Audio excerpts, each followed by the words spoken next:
What up, what up? I'm back at it with another video. Before I get started, I want to introduce my roommate's dog, Milo. Please help me out. I am trying to get to 1,000 subscribers, so go ahead and subscribe, hit the notification bell, and please let people know about this channel if you like it. Okay, so this is going to be a video about the latest episode of Insecure, Lowkey Trippin, directed by Jay Ellis. And for these videos, I like to do a critique of male culture. So I haven't done this video in a couple of weeks because the last couple of episodes haven't really featured a lot of the male characters, especially not by themselves. And this episode didn't really have a lot of that either, but I thought that there were little moments that I kind of wanted to talk about and touch on. So I like the beginning of this episode with Andrew and Molly. We got to focus on these two and see Andrew do the whole good boyfriend thing of listening while his girlfriend was complaining about her ex-friend now, Issa. And, he was pretty much just like smiling and nodding. Like, okay, you want to talk about her? I'm gonna come for you, I'm gonna listen. Smile when I'm supposed to, look angry when I'm supposed to, play my role. Then we saw them get on the plane to Mexico, and once again, Andrew stepped up and, made sure that they got all of the amenities that they were supposed to get by flying economic plus. So they got the whiskey and the champagne and the extra blanket and all of that stuff, which was cute.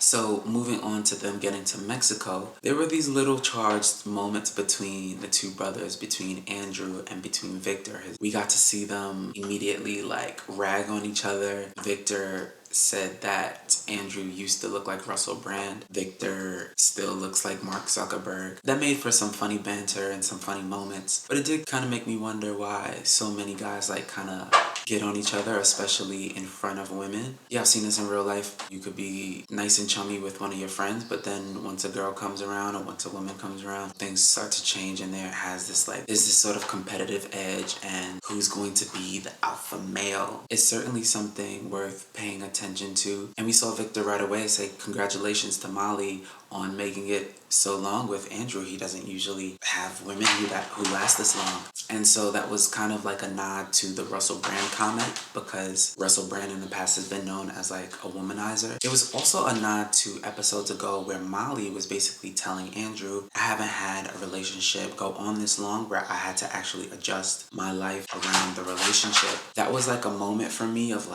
oh, this is part of why it wasn't a huge red flag to Andrew when Molly said that, because he hasn't had very many relationships that have lasted this long either. So next, there's a huge pool scene. That could be a whole other video, but what I will just quickly say is that some of the tactics that Victor used when engaging the conversations about race, it was by using this tactic called seed lining, and basically that is asking bad faith questions, making it seem like you actually are interested or you want to learn, but the questions and the framing, it's really from an antagonistic place. It's really from a devil's advocate kind of place, and that's verbatim what he said. And a lot of times this is just a tactic to get you to argue and to exhaust yourself and your resources, and the person is not actually interested in hearing about your perspective and trying to learn and grow. They're really just trying to bait you. So I'm not really gonna go there, right? But what I will say is that it is very telling to me that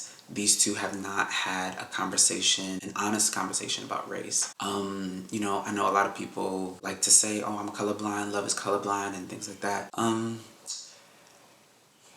Okay, we do not live in a colorblind society or world.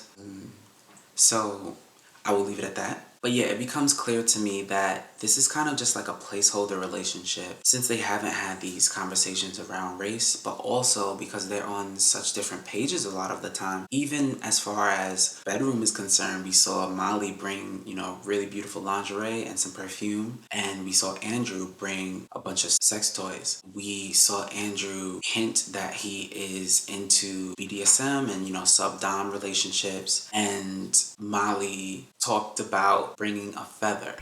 And that was as kinky as she could go. That was as kinky as she could imagine.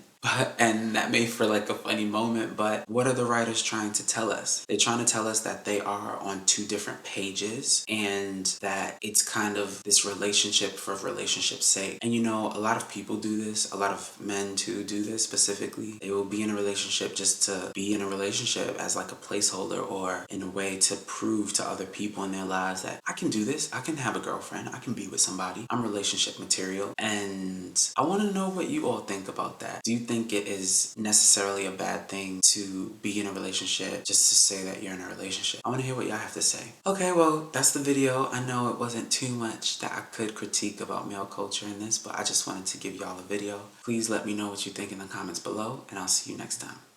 Peace.